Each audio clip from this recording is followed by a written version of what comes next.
네, 오늘은 가나의 혼인잔치라는 잘 알고 계시는 그 본문으로 제게 주셨던 은혜들을 나누고자 합니다. 저와 친한 대학교 친구에게 있었던 일입니다. 저랑 친구에게 있었던 일인데 10년 전쯤 있었습니다. 그 친구는 제가 알기로는 20대까지 이성교제를 못 해봐가지고 이성교제에 대한 바람도 굉장히 크고 또 소망도 큰 친구였습니다. 그런데 그 친구가 어느 날 이렇게 페이스북에 글을 올렸었는데 자세하게 기억이 나지는 않지만 이런 내용이었습니다. 어렸을 적에 아버지, 어머니, 형과 같이 지내고 자라면서 나는 여우 같은 마누라랑 떡두꺼비 같은 아들 둘과 함께 오손도손 평범하게 살아가는 꿈을 꾸었다. 그런데 그것은 결코 평범한 것은 아니었다. 이제 와서 생각하니 아버지가 참 존경스럽다. 이런 내용이었습니다. 그날 그 페이스북에 글을 올린 친구도 울고 저희 동기들도 울고 저도 울고 그런 기억이 납니다. 그래서 청년 시절에 특별함을 찾아서 지내지만 오히려 평범하기가 그토록 쉽지 않다라는 그 평범함의 소중함을 기억하게 하는 사건이었습니다. 그래서 오늘은 이런 평범함 그리고 평범함의 반대에 있는 특별함을 다시 한번 살펴보는 그런 시간을 갖고자 합니다. 오늘 본문은 저희가 잘 알고 있는 본문 말씀 중에 하나입니다. 어린이들이 부르는 그 찬양에도 있죠. 예수님이 말씀하시니 물이 변하여 포도주 됐네. 네, 그런 것도 있고 유치부 친구들도 이 찬양을 쉽게 아주 잘 따라서 부릅니다. 그래서 오늘의 본문의 줄거리는 굉장히 간단합니다.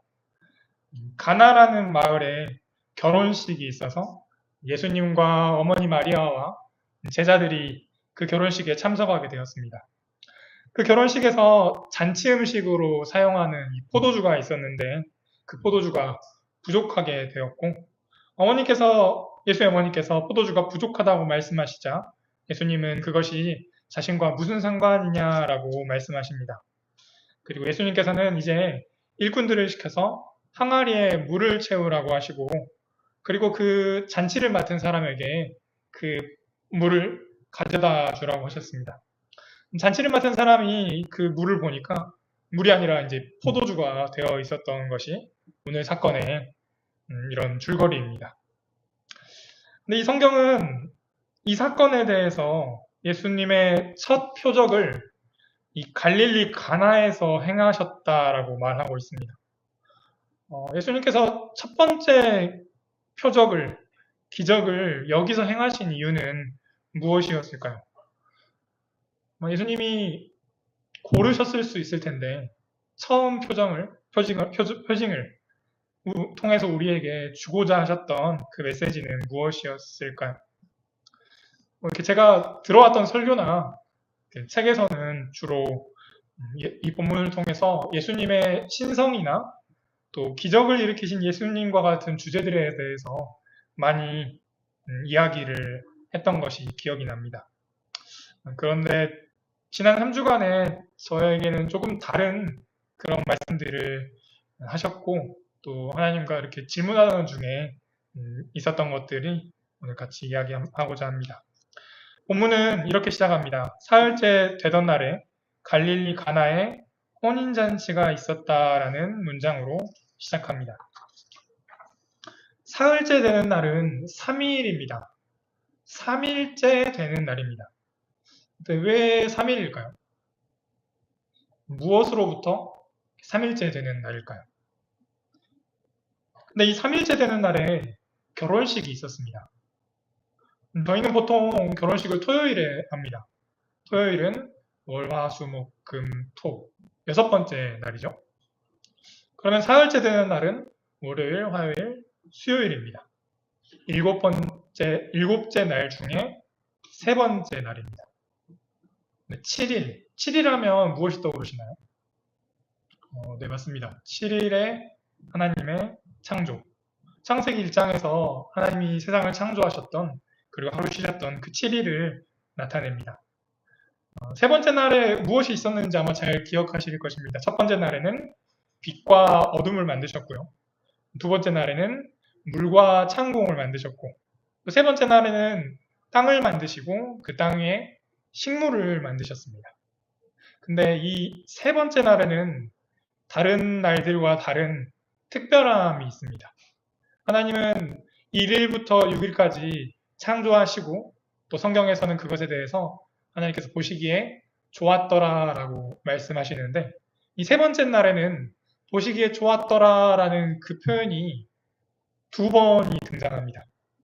보시기에 좋았더라 이것이 두 번 나오는 날이 세 번째 날입니다.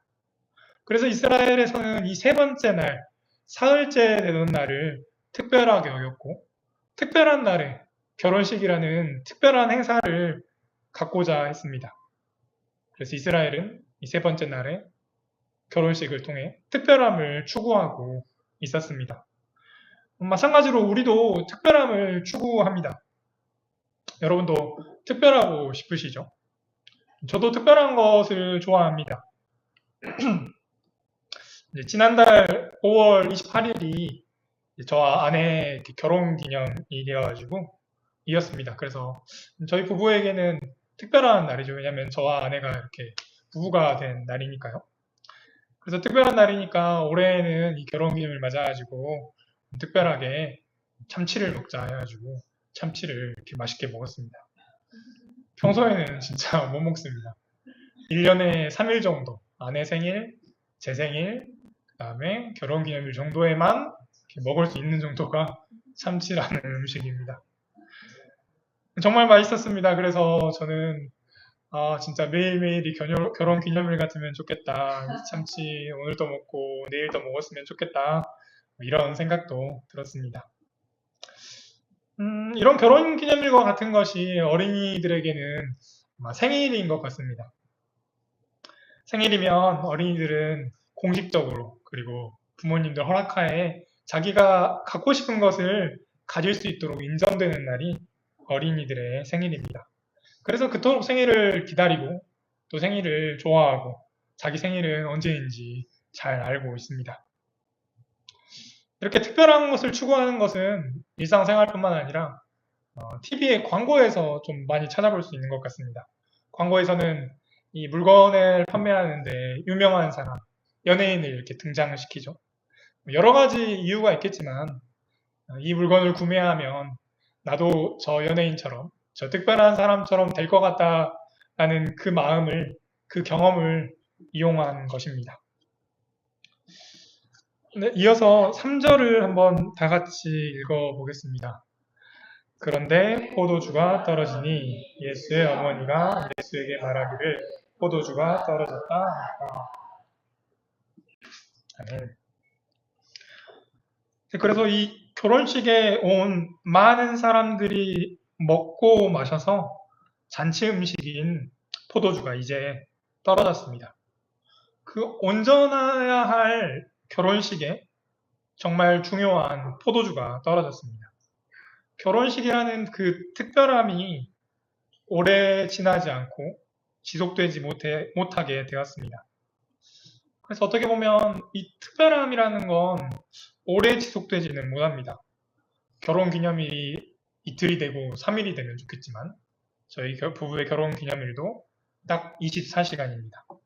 어린이들의 생일도 매일같이 생일이면 좋겠지만 딱 하루가 어린이들의 생일입니다.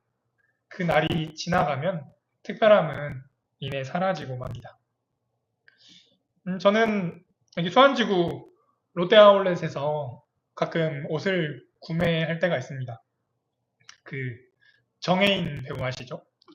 밥 잘 사주는 예쁜 누나, 그리고 DP라는 작품에 이렇게 출연한 그 정혜인 배우가 광고한 그 의류 브랜드가 있거든요. 그래서 거기 가면 그 배우가 입고 있는 옷을 보면 나도 저거 입으면 저 연예인처럼 특별해질 것 같다라는 마음이 듭니다. 그래서 한 벌 이렇게 구매하기도 하고 또 구매하기 전에 탈의실로 이렇게 들어가기도 하죠. 근데 그런 기대는 금방 무너집니다.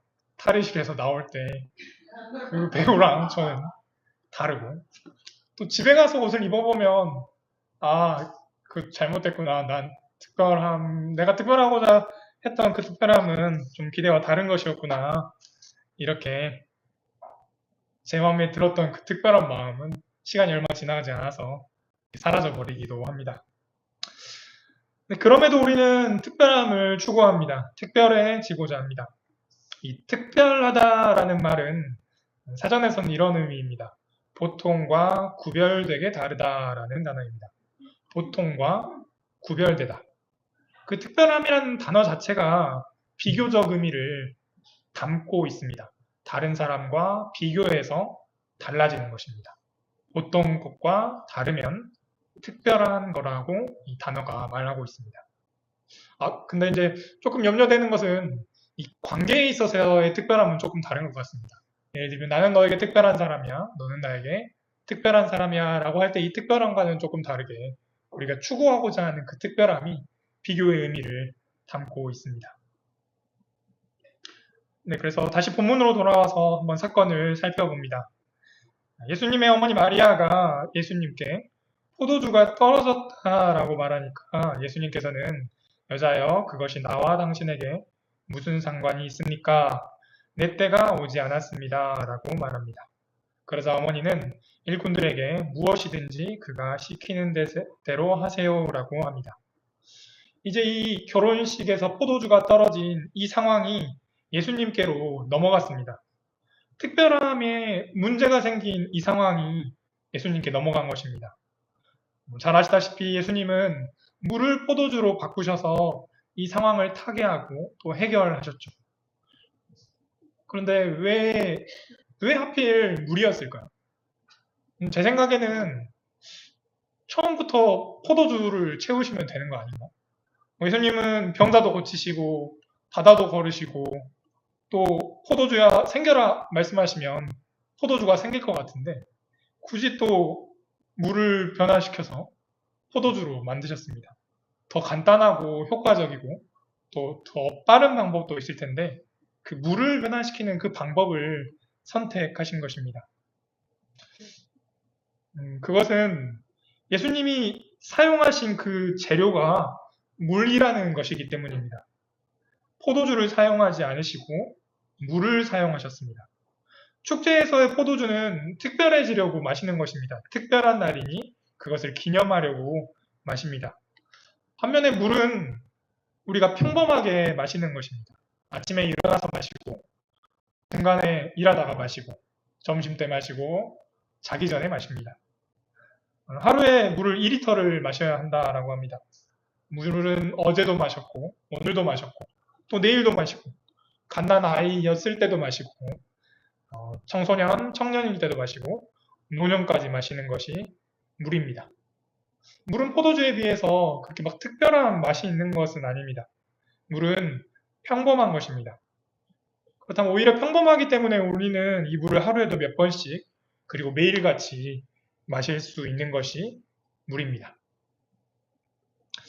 이 평범함이라는 단어는 또 뛰어나거나 색다른 점이 없이 보통이다라는 의미입니다. 보통이라는 말은 넓을 보자라는 한자어에 통하다라는 통자, 그러니까 널리 통하다라는 의미고요. 또 한편으로는 이 평평함에 오르고 내림이 없는 특별함이 없다라는 단어가 평범함이기도 합니다. 근데 제가 평범함이라는 단어를 사용할 때 생각해 보니까 조금은 부정적인 의미들이 좀 섞여 있는 것 같습니다. 예를 들면 넌 정말 평범해. 그 영화 평범하던데? 이번 성탄절은 아니면 이번 휴가는 평범하게 보냈어. 이렇게 약간은 좀 비교적으로 특별하지 않다라는 부정적인 뉘앙스들이 담겨 있습니다. 그래서 물이라는 것의 특징을 나타내기에 평범함이라는 단어보다는 오늘은 그 보통이다라는 말을 사용하고자 합니다. 왜냐하면 그것이 평범함이 가지는 온전한 의미를 담아낸다라고 생각되기 때문입니다. 네, 그래서 보통입니다. 물은 보통의 것입니다. 물과 비슷한 보통의 것은 또 어떤 것들이 있을까요? 제 생각에는 밥이 있습니다. 쌀로 만든 그 밥입니다. 밥은 물처럼 질리지 않습니다. 그래서 하루에 한 번 이상은 먹을 수 있고 또 매일같이 먹을 수 있는 게 밥이고 나이가 어렸을 때부터 노년에까지 먹을 수 있는 것이 밥입니다. 특별하지 않은 보통의 맛, 물리지 않고 또 다른 음식과도 조화가 되는 것이 보통의 것입니다.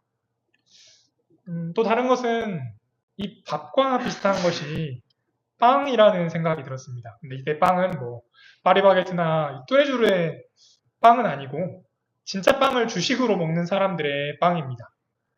제가 이렇게 유럽에 갈 기회가 있어서 파리에 갔었는데 파리에서 빵이 그렇게 맛있다라고 해서 파리에서 빵을 먹어봤습니다. 바게트나 뭐 크로와상과 같은 그런 빵이었습니다.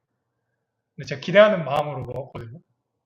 근데 처음 먹을 때는 그냥 막 그렇게까지 맛있는 건 아니었습니다. 2번 먹고 3번 먹고 계속 먹으니까 한국에 돌아와서는 진짜 그때 맛있었지 그 맛을 잊어버릴 수가 없습니다. 그리고 또 한국에 와서 한국의 파리바게트 빵을 먹어보니까 한국의 빵은 더 달고 더 기름진 맛이었습니다. 아주 순간적으로 강력한 맛이죠. 근데 유럽의 빵은 그것과 비교했을 때 보통의 맛에 가까웠습니다. 씹으면 더 맛이 나고 오히려 우리의 쌀밥과 같은 그런 보통의 맛이 깊어졌기에 그 빵이 더 맛있었던 기억이 납니다. 네, 예수님은 이 포도주를 채우시는데 이 보통의 것, 물이라는 재료를 사용하셨습니다. 그래서 예수님은 보통의 것을 사용하시는 분이십니다. 오늘의 본문의 사건이 일어난 장소도 보통의 장소입니다. 이 가나라는 동네는 특별할 것이 없는 그냥 보통의 마을입니다. 이렇게 자료를 찾아봐도 가나가 어디라고 특별하게 특정짓지 못합니다. 또 고고학적으로도 특별함을 다루지는 못하고 있고요.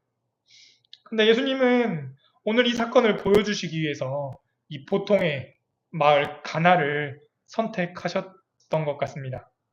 제가 예수님을 온전히 이해할 수는 없지만 추측하건대 또 저자 요한이 이 본문을 기록한 것도 가나가 보통의 마을이기 때문일 것입니다.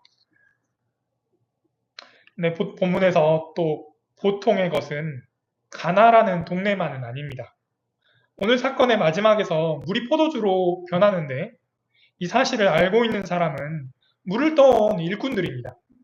잔치를 맡은 사람들도 아니고 또 신랑과 신부도 아니고 특별한 사람들도 아니고 물을 떠온 그 보통의 일꾼들입니다. 그래서 예수님께서는 보통의 의미를 보통의 장소에서 또 보통의 사람들에게 알려주셨습니다. 네, 이어서 6절, 7절 말씀을 한번 읽어보겠습니다. 그런데 유대 사람의 정결 예법을 따라 거기에서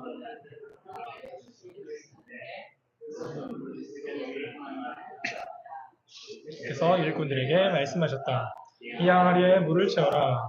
그래서 그들은 항아리마다 물을 가득 채웠다. 아멘. 네, 물 항아리, 돌로 만든 물 항아리는 6개가 있었다라고 합니다.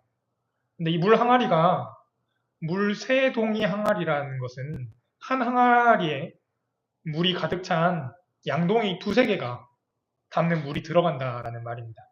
양동이 하나에 한 20리터, 30리터 정도의 물이 들어간다라고 보면 2~3동이의 양동이가 들어가니까 이 물 항아리는 한 60에서 80리터 정도의 물이 들어가는 큰 항아리이고 그것이 6개가 있었다라고 합니다. 그리고 예수님께서 일꾼들에게 말씀하십니다. 이 항아리에 물을 채웁니다. 그래서 일꾼들은 물을 채웁니다. 근데 80리터의 물을 채우려면 요즘에야 이렇게 물호수 가지고 수도꼭지 틀어서 채우면 금방 채울 텐데 당시에는 아마 양동이나 아니면 물통으로 물을 담아서 채워야 했을 것입니다. 그 큰 항아리를 채우기 위해서 물을 뜨고 또 퍼내는 그런 과정들이 반복되었습니다.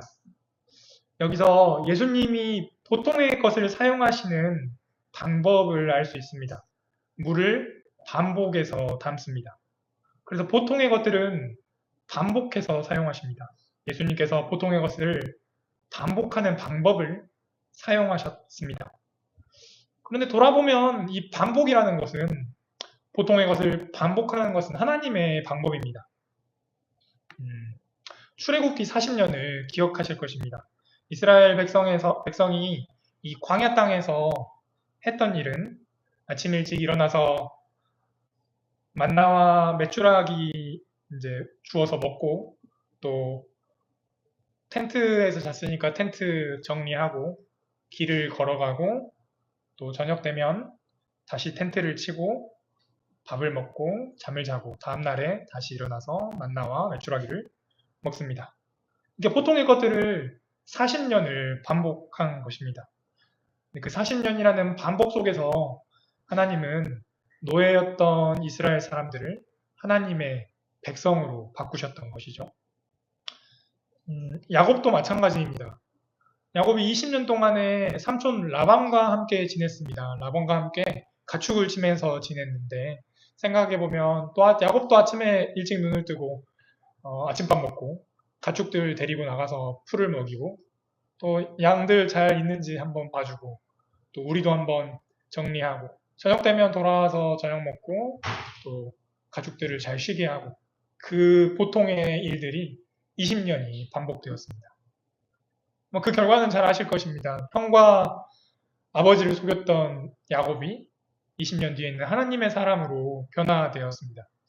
보통의 날들이 반복되어서 야곱이 변화되었고, 하나님은 그 반복을 사용하셨습니다. 이 보통의 것들을 반복하시는 방법은 성경뿐만이 아닙니다. 운동선수들의 훈련도 마찬가지입니다. 축구에서는 보통의 것, 패스를 반복하고, 농구에서는 드리블, 탁구에서는 스윙이라는 그 보통의 것들을 반복해야 합니다. 수천 번, 수만 번 반복해야 선수들의 그런 몸짓이 예리해집니다. 같은 상황을 놓고 보통의 것을 수없이 반복할 때 그것이 운동선수의 것이 되고, 정말 실전에서 생각할 틈도 없이 그 동작을 실현할 수 있습니다. 그래서 안세영 선수의 그 말도 기억납니다. 반복에 지치지 않고 포기하지 않으려고 했다.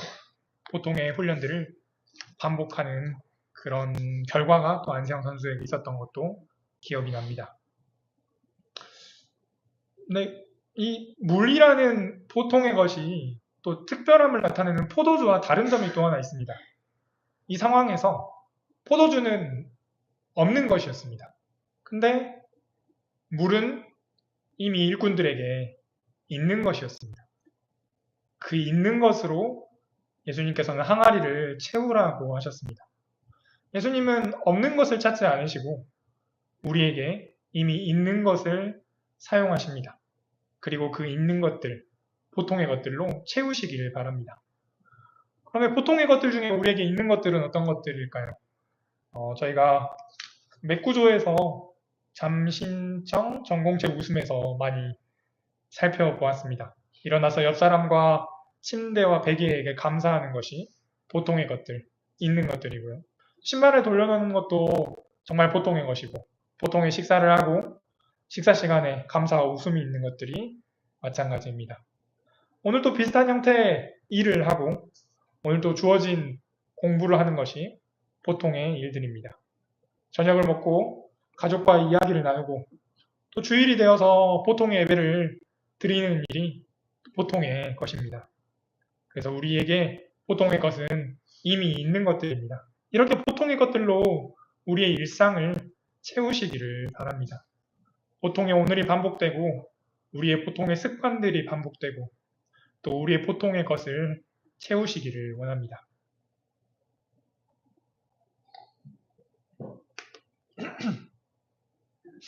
여러분, 근데 이 보통의 것들로 채우시길 바란다는 말씀이 동의가 되시나요? 저는 보통의 것들에 대해서 좀 인정하는 부분도 있긴 한데 한편으로는 또 쉽게 인정되지 않는 부분들도 있었습니다. 왜냐하면 이 보통의 것은 현재를 보게 하고 어쩌면 현재 머무르게 하는 것은 아닌가라는 이런 의문점도 생겼습니다.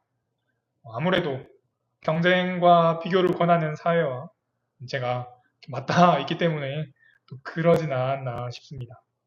특별함과 비교가 사람을 더 성장시킬 수 있다는 그 생각이 저의 의식 속에 또 은연중에 무의식 속에 있었기 때문입니다. 그래서 비교하는 것이 좋지 않다고는 생각하지만 여전히 그 비교와 특별함을 추구하고자 하는 것이 제 안에 남아있는 것 같습니다. 그런 것들은 돌아보면 좀 기억이 났는데 연예인들하고 이렇게 뭔가 대화를 해보려고 하는 질문들에서 좀 은연중에 드러났습니다. 너 받아쓰기 몇 점 맞았어? 너희 반에서 달리기 제일 잘해? 너가 너희 반에서 제일 키 커? 너 무슨 과목 제일 좋아해? 이런 점수와 비교들이 제 안에 아직 여전히 머무르고 있기 때문에 그런 질문들로 나타나는 모습들도 볼 수 있었습니다. 근데 이런 생각들, 이런 제의식 속에 대해서 하나님이 저에게 말씀하신 것은 두 가지였습니다. 첫 번째는 물이 포도주로 변화했다라는 것입니다. 보통의 것을 채우는 것은 우리의 일이지만 예수님은 그것을 달라지게 하십니다. 보통의 것을 달라지게 하십니다. 그것은 그 성질을 바꾸는 것을 말합니다. 물을 바꾸셔서 포도주가 되게 하셨습니다. 이 포도주는 혼인잔치에 필요한 포도주였습니다. 예수님께서는 물이라는 재료를 사용하셔서 혼인잔치에 충만함으로 만드셨습니다. 이제 혼인잔치는 포도주가 차고 넘치게 되었습니다. 충만해졌기 때문에 일꾼들은 이 포도주를 퍼서 잔치를 맡은 이에게 넘겨줄 수 있게 되었습니다. 그래서 충만함은 넘겨주는 것에 이르게 합니다. 그래서 이것을 기억해 주시기를 부탁드립니다. 물을 바꾸어서 포도주로 바꾸신 예수님, 보통의 것을 사용하셔서 충만하게 이루게 하시는데 이 충만함은 넘겨줄 수 있게 합니다. 그래서 성경은 예수님에 대해서 또 이렇게 말씀하십니다.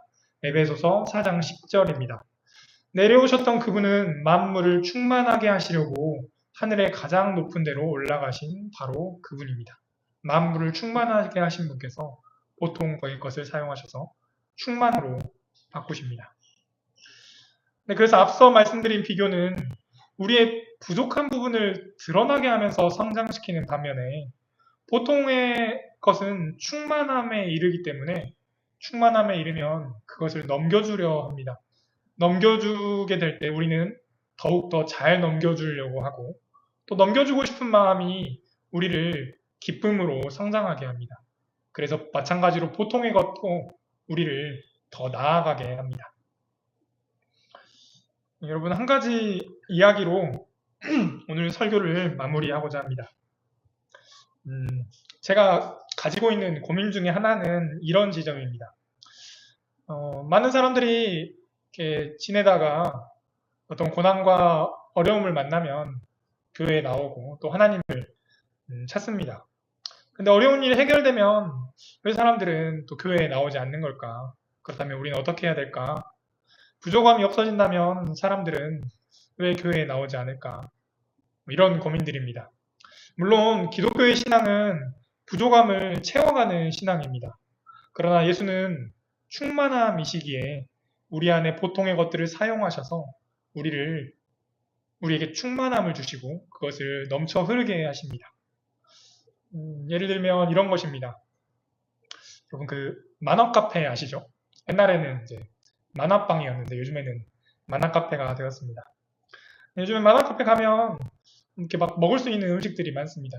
뭐 라면도 있고 뭐 커피, 볶음밥, 음료수 뭐 이런 것들이 많은데 그 중에는 저는 진짜 맛있는 것이 그 짜게치라는 음식이 있거든요.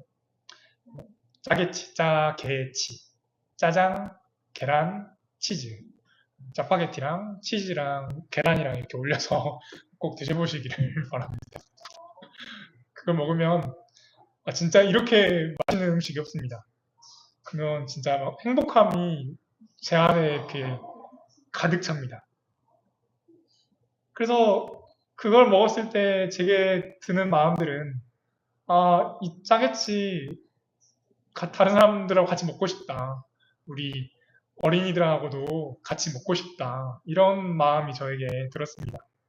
그래서 한 3주, 4주 전에 짜게치 같이 해가지고 어린이들하고 먹었거든요.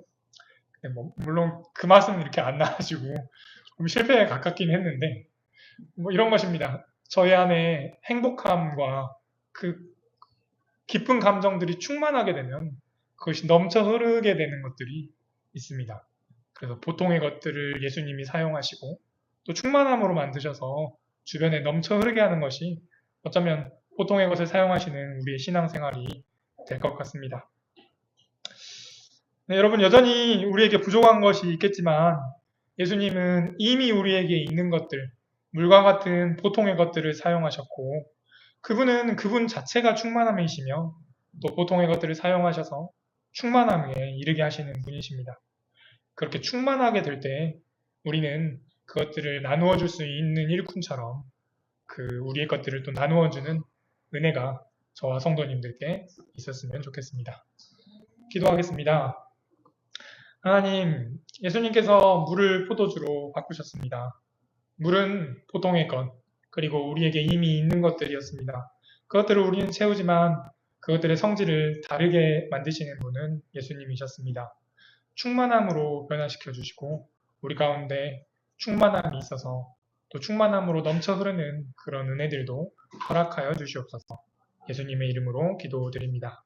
아멘.